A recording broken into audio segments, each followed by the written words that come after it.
Здравейте на всички, надявам се, че сте добре. Елате с мене да програмираме ключ за Yamaha R1. Вземаме ключа, поставяме го в машината и прочитаме транспондера. 4D. Вземам си един супер чеп, ще проверя дали трябва да се ресетва. Влизам в специални функции, Set Type of BVDI Super Chip и Reset Super Chip. По този начин може да се назначи на друг транспондер. В момента ето, успешно го занули. Искаме да го направим и 4D. Това е транспондера в ключа на момента.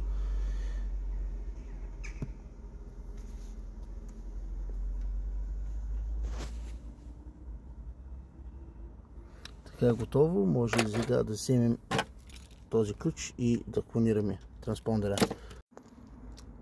Слагам ключа на място. Натискам Transponder Clone. Ще го прочете първо.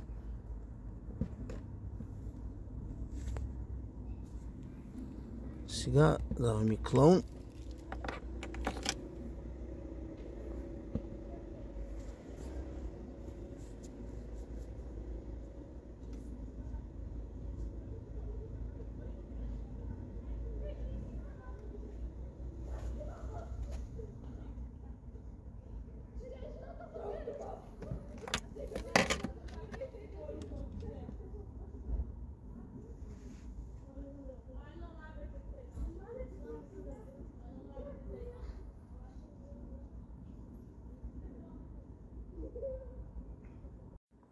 Сега е готово, трябва да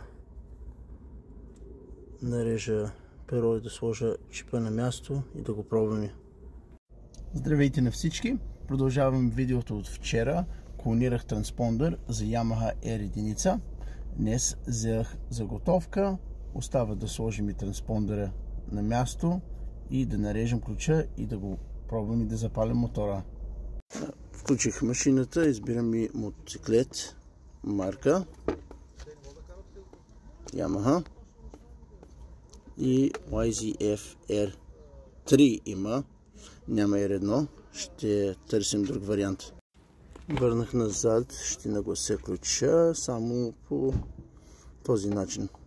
Ще го копираме сега.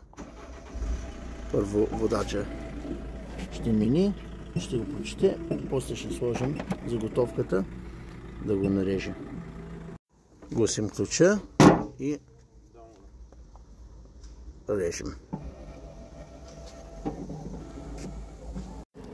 Мястото за чипа, когато се опитвам да сложа транспондера в мястото и да го сложа в главата на ключа, не позволява.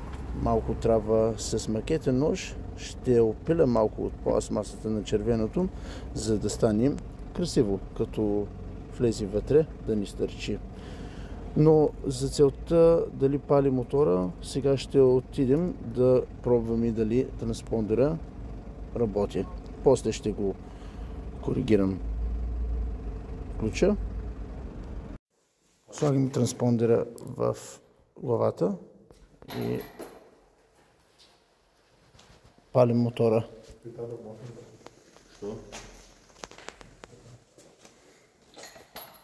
Палим шарения мотор. Колко е красив.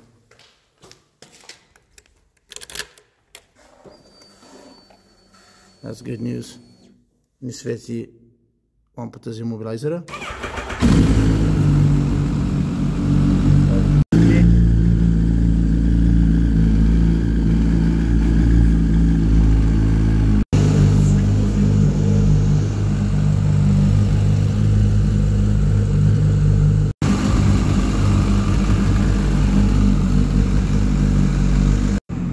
Току-що направихме втори ключ за Yamaha R1.